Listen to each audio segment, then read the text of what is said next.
Bonsoir à toutes, bonsoir à tous. Très heureuse de vous retrouver ce soir à l'occasion de votre journal. Nous sommes le mercredi 21 décembre et voici les titres. Nous recevrons dans quelques instants sur les plateaux de Monaco Info Albert Croesi. Il viendra notamment parler du cadre de vie des Monégasques en cette fin d'année 2022. Après la Coupe du Monde, l'actualité foot s'écrit en principauté avec la cérémonie des Golden Foot Monaco Awards.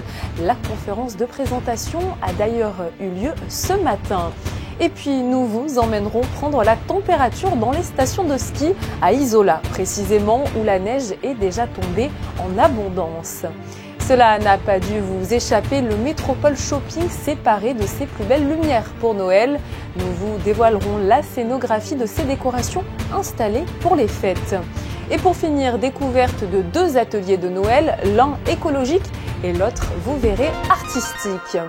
L'heure est donc au bilan sur bien des domaines en cette fin d'année 2022. C'est dans ce contexte que nous recevons notre premier invité. Il est administrateur délégué de Pavillon Monaco, conseiller interministériel au cadre de vie et vice-président délégué de la Fédération des sites historiques Grimaldi. Et il a également été nommé secrétaire du comité de commémoration du prince Régnier III. Il s'agit évidemment de Albert Croesi.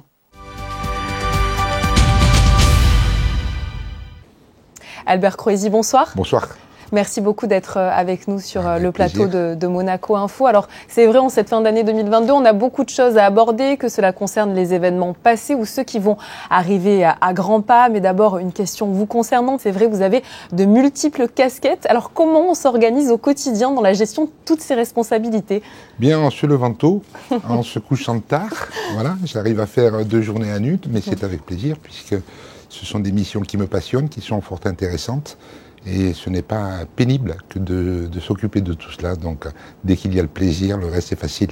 À propos du cadre de vie, ça a été un petit peu abordé largement au Conseil national. Comment vous le qualifieriez, ce cadre de vie, en cette fin d'année 2022 ? Ce que j'ai dit plusieurs fois déjà, c'est qu'il ne faut pas confondre le cadre de vie et des problèmes de mobilité. Nous avons des problèmes de mobilité, c'est certain, mais nous voyons bien que tout le monde s'en préoccupe et réfléchit aux meilleures solutions pour améliorer les choses. Il ne faut quand même pas oublier non plus que nous sommes une grande ville et non pas un petit village. C'est une grande ville qui vit beaucoup, il y a une forte économie. 45 000 ou 40 000 pendulaires qui rentrent en principauté, ça a du sens. Il ne faut pas espérer qu'on puisse circuler à Monaco avec 40 000 personnes qui viennent travailler sans avoir quelques obstacles, quelques ralentissements de temps en temps. Les travaux qui se déroulent en principauté, je pense, se sont améliorés en termes de gestion de base de vie sur la voie publique. On vérifie aussi, j'étais informé que l'avenue de Fontvieille, qui devait réouvrir plus tard, rouvre plus tôt. Donc c'est quand même aussi l'illustration que des efforts sont faits. Tout le monde se mobilise pour améliorer tous les jours la situation. Mais il ne faut pas espérer qu'un jour on puisse circuler comme nous le faisions à Dubaï dernièrement, sur des 6 voies qui permettent un trafic beaucoup plus fluide. Je n'ai pas tant de doléances que cela, en tout cas des usagers, des pendulaires qui viennent travailler à Monaco. Ils se réjouissent de trouver du travail en principauté. Par ailleurs, nous nous réjouissons qu'ils viennent aussi, puisqu'on a besoin de tous ces gens-là. Mais je crois qu'il y a une prise de conscience de la part de tout le monde qu'une grande ville, le prix à payer, c'est qu'il faut partir un peu plus tôt pour arriver à l'heure, et puis de temps en temps chercher 5 minutes pour trouver une place de parking. Donc, c'est pas l'idéal, mais je ne suis pas dans le catastrophisme. Il n'y a pas, c'est pas invivable. De partout où nous allons, dans des villes d'ampleur comme Nice, comme Cannes. J'étais dernièrement en Alsace pour visiter nos fiefs, on en parlera peut-être tout à l'heure. J'ai fait la queue, j'ai attendu beaucoup de temps pour sortir de Strasbourg. Il y avait des bouchons, il y avait des embouteillages. Je pense que c'est le lot de toutes les grandes villes. On n'est pas particulier là-dessus et on n'est pas pire qu'ailleurs. C'est mon point de vue. Un environnement privilégié quand même, il faut le dire, à Monaco, qui est parfois entaché. Vous avez parlé des nuisances par rapport à la route, à la circulation, et qui est peut-être aussi parfois entaché, certains le disent, par les travaux, par les nuisances sonores, mais il faut le dire, il faut le préciser, c'est vraiment nécessaire pour le développement économique de Monaco. Oui, c'est absolument indispensable. On le sait, Monaco est en quelque sorte en restructuration. depuis quelques années, il y a eu de gros efforts aussi. Mais là, les résidents en attestent. Je ne suis pas en train d'essayer de vendre autre chose que la réalité. J'ai beaucoup moins de plaintes sur les bruits de chantier, j'ai beaucoup moins de plaintes sur l'encombrement des camions sur la voie publique. De gros efforts sont faits. La DPUM fait un travail extraordinaire pour essayer d'implanter les chantiers de façon à ce qu'ils gênent le moins possible la vie quotidienne et la vie de chacun. Et sur les bruits de chantier, on vient de vivre le Grand Ida, oui, les quelques premiers mois ont été pénibles, on le sait, c'est dès lors qu'il faut creuser, faire des parkings en souterrain, ça fait du bruit. Après, pour la construction, c'est une construction classique avec quelques bruits de chantier, absolument, mais c'est supportable. La plupart du temps, les gens travaillent quand les entreprises font du bruit. Bien sûr, vous avez les retraités, vous avez des gens à la maison, absolument, mais l'immense majorité des gens sont au travail quand le chantier fait un peu plus de bruit. Et puis, ce sont des phases incontournables. Nous n'avons pas de solution pour faire mieux en disant on ne fait pas de parking, il n'y a pas de bruit, d'accord, mais on ne fait pas de parking. Et après, il y aura d'autres problèmes qui s'enchaîneront. Je pense qu'on est dans une phase de développement, de restructuration, et on verra bien le bout du tunnel, je le pense. On referme ce chapitre sur le cadre de vie et j'aimerais que l'on parle, puisque vous êtes parmi vos nombreuses fonctions, le secrétaire du comité de commémoration du prince Régnier III. Les manifestations se préparent. Est-ce qu'on peut en évoquer d'ores et déjà quelques-unes ? Oui, on peut en évoquer quelques-unes. Il nous manque quelques dates précises pour certaines, mais il y en aura énormément tout au long de l'année. Les commémorations vont débuter le 31 mai, jour J, jour de l'anniversaire du prince Régnier III, avec une énorme fête sur le Rocher. Tout le Rocher va être animé de multiples scènes, multiples spectacles, des danseurs, des comédiens, des magiciens, des orchestres, des stands de nourriture. La population dans son intégralité va être invitée à venir passer tout l'après-midi sur le Rocher. Et ensuite, il y aura des tas d'entités comme le Yacht Club, l'Automobile Club, le Musée océanographique, la Direction des affaires culturelles, les ballets de Monte-Carlo préparent des hommages au prince Régnier III et ça va se dérouler toute l'année. Vous aurez l'annonce de ces manifestations, je pense, dans le premier trimestre de l'année prochaine, donc de l'année 2023. Et cette année 2023 va être très très festive, en effet, oui.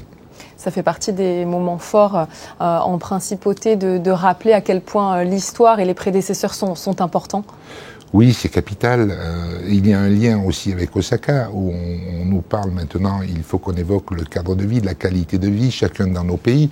Et nous, en principauté, nous avons de la chance de pouvoir évoquer l'action des princes, des multiples princes qui se sont succédés, qui ont su développer la principauté, tout en maintenant, malgré tout, quoi qu'ils se disent aujourd'hui, un cadre de vie assez confortable, assez agréable. Donc voilà, c'est un vrai bonheur que de travailler là-dessus et de mettre en avant ces côtés de la principauté de Monaco, de rendre hommage au prince et cette année 2023, qui plus est de rendre hommage au prince Régnier III qui a fait beaucoup pour la principauté de Monaco. Vous nous l'avez dit il y a quelques instants, vous êtes fraîchement rentré d'Alsace pour les rencontres des fiefs historiques. Ça fait partie des belles fêtes populaires qui réunissent de nombreuses personnes. Oui, ça sera la 4e édition, la 4e rencontre qui va avoir lieu à l'été 2023, les 10 et 11 juin 2023. Cette année, nous avons le plaisir d'accueillir l'Alsace, les Pyrénées-Orientales, Luciana, qui vient de Corse. Dans les Alpes-Maritimes, ce sera Grasse, les îles de Lérins. Donc il y a un vrai engouement, un vrai attrait autour de ces rencontres des sites historiques. Le réseau des sites historiques grossit. L'association française vient d'élire son nouveau bureau. Et c'est quasiment tous les jours où l'association m'appelle pour me dire nous avons un nouvel adhérent, on a quelqu'un qui va adhérer. Donc ça se développe de façon très sympathique puisqu'on est dans la convivialité.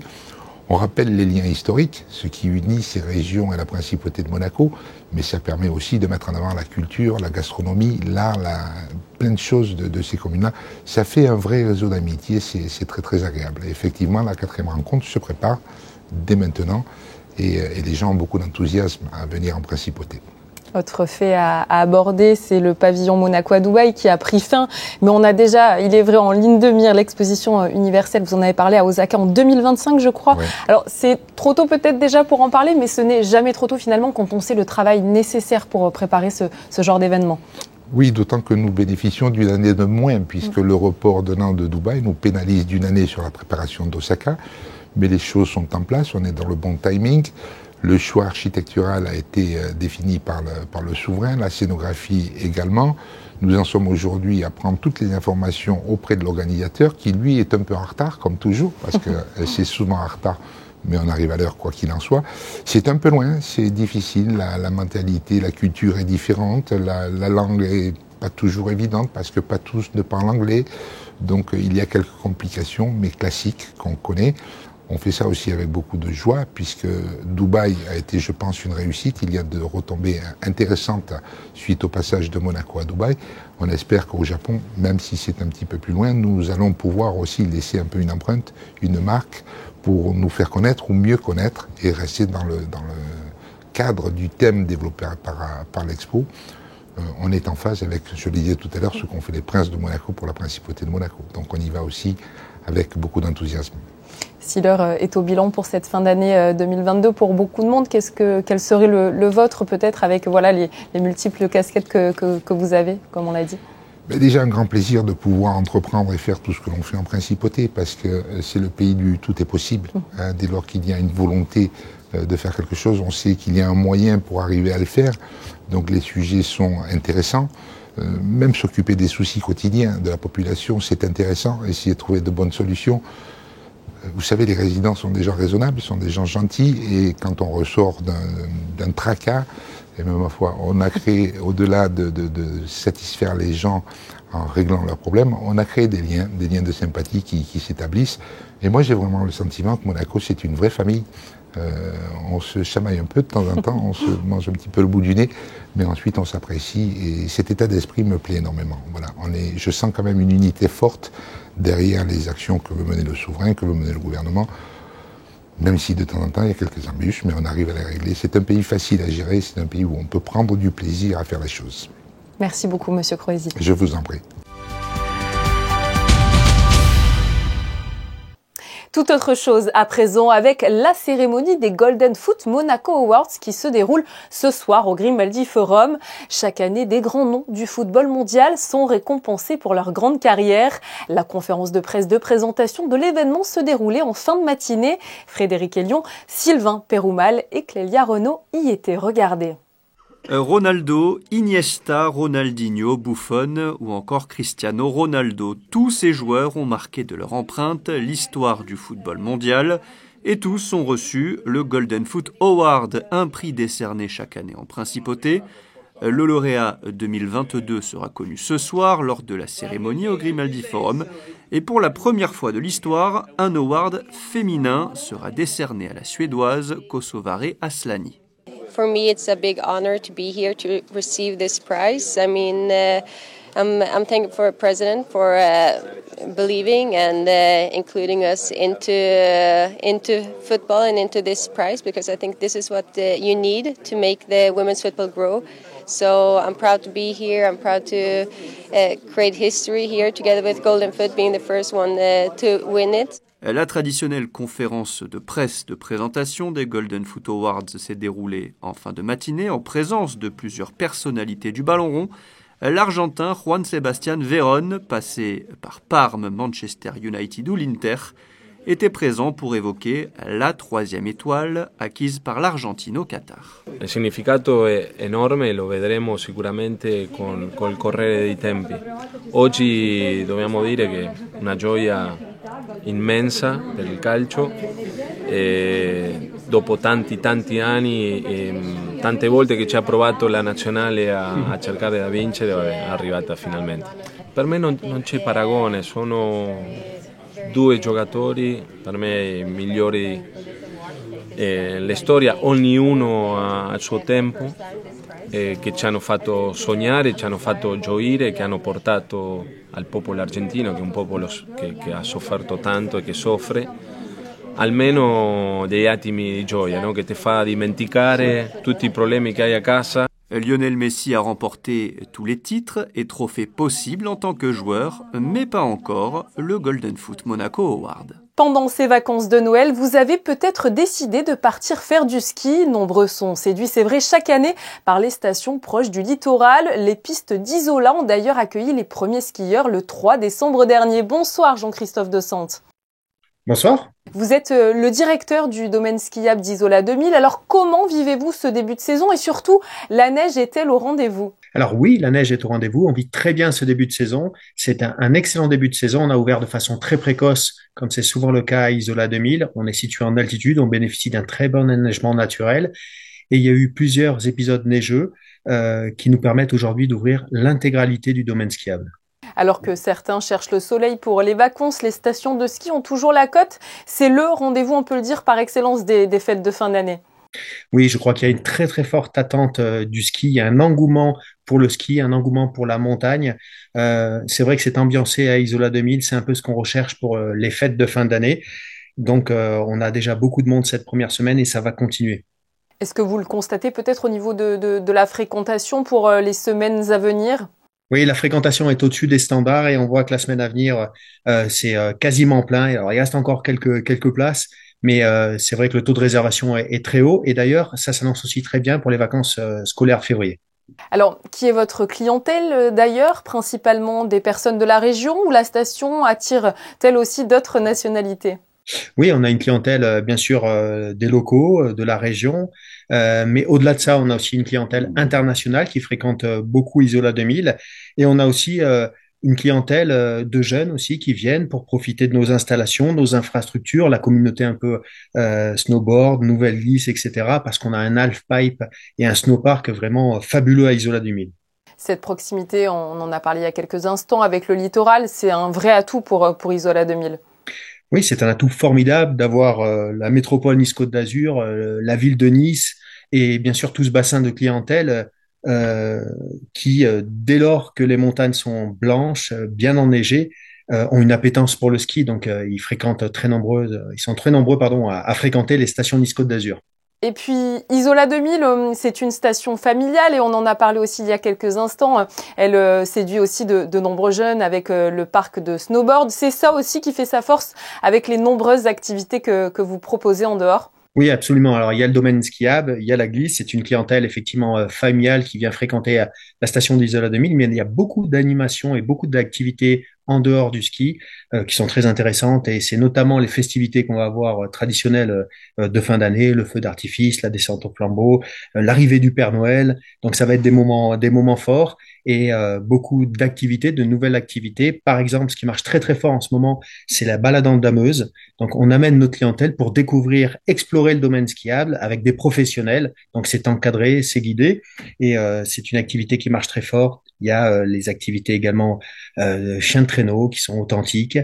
Il y a les activités nordiques et plus largement aussi, toujours lié à la glisse, il y a le snake glisse, c'est en luge. C'est tout à fait nouveau et innovant. Si je comprends bien, tout semble réuni pour réaliser une belle saison, surtout que, on peut le dire, mais Isola 2000, c'est un petit peu l'annexe des monégasques pendant les vacances. Oui, alors il y a beaucoup de monégasques qui fréquentent Isola 2000 et on est ravis de les accueillir et ils sont très nombreux, c'est vrai, à fréquenter la station et je pense qu'ils y trouvent leur compte parce que au niveau de la qualité d'accueil, la qualité du domaine skiable et les animations, toutes les activités nombreuses, il y a vraiment de quoi passer de très bonnes vacances et un très bon séjour à Isola 2000. Dernière question, un peu moins réjouissante que tout le reste, mais c'est vrai, la hausse du prix de l'énergie, est-ce qu'elle va avoir un impact sur les remontées mécaniques? Et si c'est le cas, est-ce que cela entraîne forcément une hausse du prix des forfaits de ski cette saison? Alors, à Isola 2000, on avait déjà de bonnes pratiques, des pratiques éco-responsables, notamment avec l'éco-conduite de nos téléportés. C'est-à-dire qu'en fait, en fonction de l'affluence, on adapte la vitesse de nos téléportés. Ça n'est pas perceptible pour la clientèle. Donc, c'est des mesures qui n'impactent pas du tout le service client. Au-delà de ça, lorsqu'on aura un peu moins de fréquentation en semaine, on va ouvrir la totalité du domaine skiable, mais certaines remontées mécaniques qui feront doublon seront fermées parce que là aussi, ça n'impactera pas le service client et ça permettra aussi de réduire nos consommations électriques. Merci beaucoup à vous, Jean-Christophe de Sens, d'avoir répondu à nos questions sur Monaco Info. Je vous en prie. Nous redescendons des stations de ski pour se rendre au Métropole Shopping.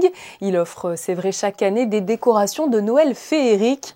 En collaboration avec une société d'événementiel, un véritable travail d'équipe donne naissance à une jolie histoire racontée au fil d'une scénographie inédite. Vanessa Dessy vous plonge dans la magie de Noël sur des images de Jean-Alexandre Dordet.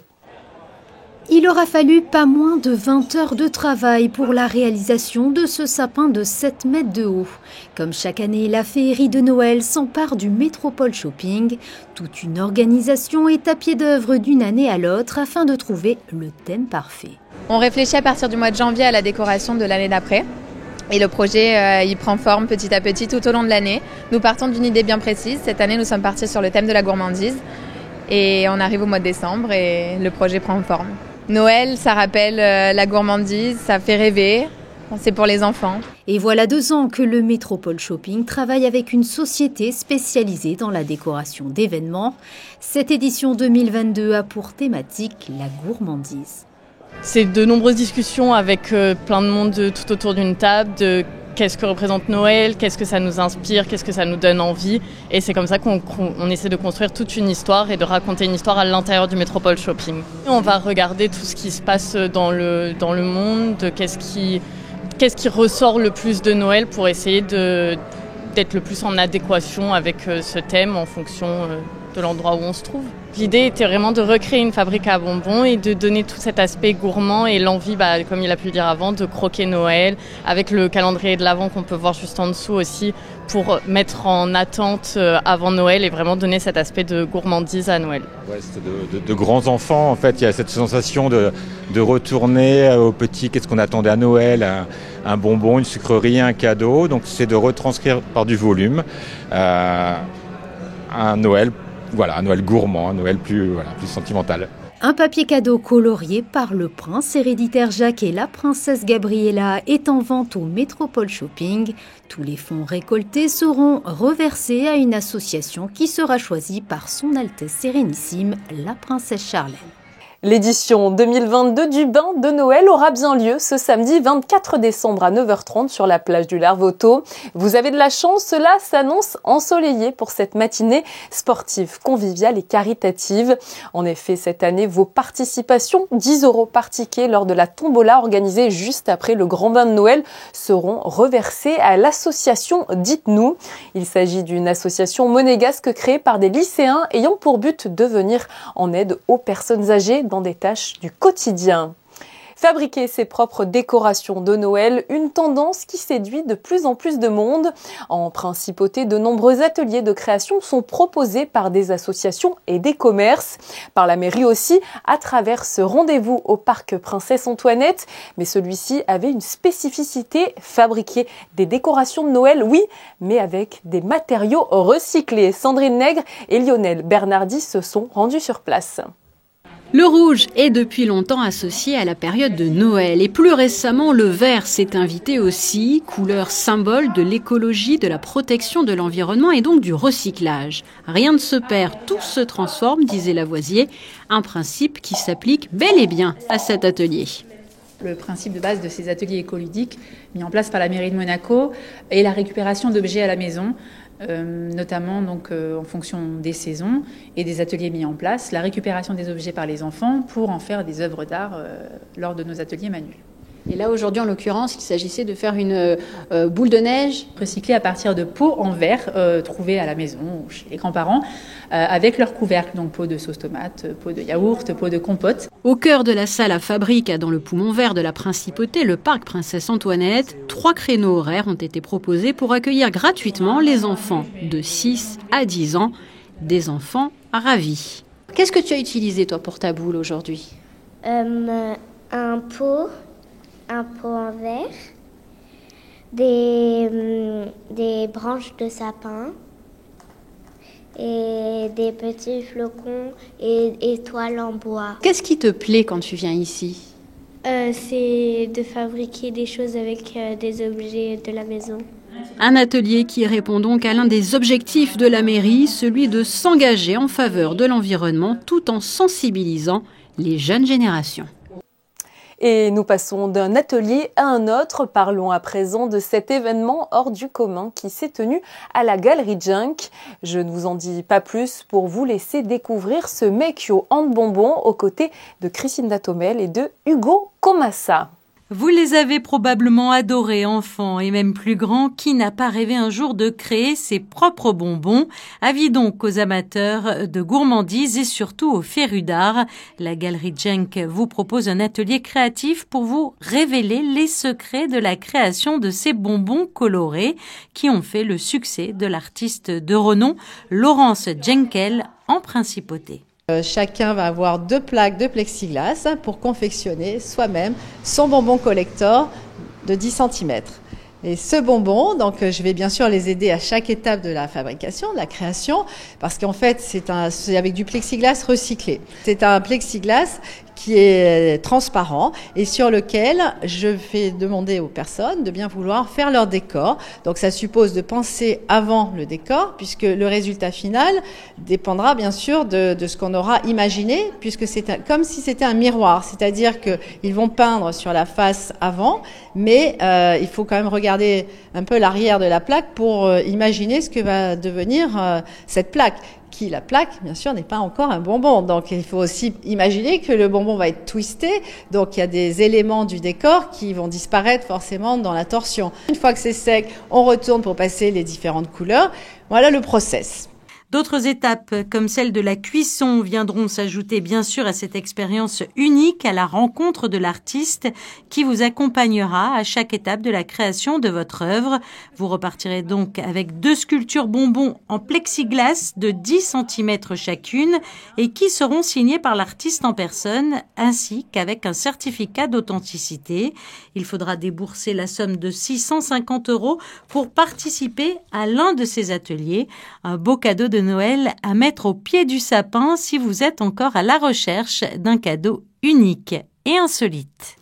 À l'approche des fêtes de fin d'année, CBM Monaco a décidé de lancer une opération de récolte de dons pour soutenir l'association monégasque Les Enfants de Francky.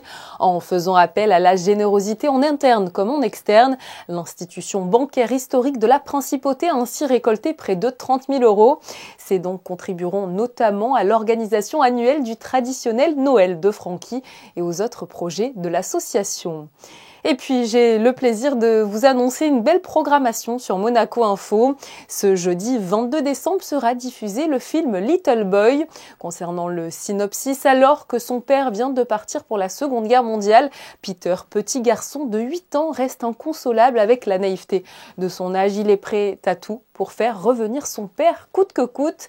Un film émouvant à ne pas rater, d'autant que juste après sera diffusée l'émission Le Débat en partenariat avec le diocèse de Monaco. Fabien Bonilla et l'abbé Christian Venard débattront avec leurs invités de l'enfance et de la foi. Un tour du côté de la météo pour ce jeudi 22 décembre à 2 petits jours de Noël. Est-ce que le temps va s'améliorer? Frédéric, bonsoir à vous. Bonsoir Julia, et oui, après un mercredi maussade, le soleil fera son retour jeudi. Quelques nuages sont attendus le matin, puis le ciel sera bien dégagé l'après-midi. Les températures seront comprises entre 9 et 14 degrés. Jeudi 22 décembre, nous fêterons Sainte Françoise Xavier. Chaque soir en cette période de fin d'année, nous demandons à une personnalité monégasque quel a été l'événement le plus marquant pour elle. Ce soir, c'est Céline Caron d'Agioni et la ministre n'a pas un moment important, mais bien 2, liés au département dont elle a la tutelle. L'actualité du département est tellement riche que c'est difficile d'en trouver un. Le premier sera l'intervention, en fait, mes interventions, mes déplacements sur les COP, comme celle-ci aujourd'hui.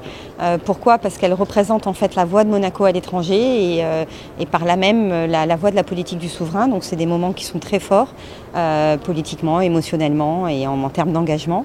Et le second, c'est un petit peu du même acabit, c'est la soutenance des budgets que nous proposons au vote du Conseil national, les débats toujours riches qui interviennent à cette occasion-là et qui nous permettent à travers ces débats de construire les moyens pour lesquels le gouvernement et en tout cas mes équipes pourront travailler à mettre en œuvre ces politiques fortes sur notre territoire. Et je vous laisse comme chaque soir en images avec des clichés de notre photographe Stéphane Dana. Il nous propose cette fois-ci une rétro de l'année par le prisme de l'automobile. De mon côté, je vous dis à très bientôt sur Monaco Info. Je vous souhaite surtout de passer de très belles fêtes de fin d'année et j'espère que l'année 2023 sera à la hauteur de toutes vos espérances. Bonne soirée à vous sur Monaco Info.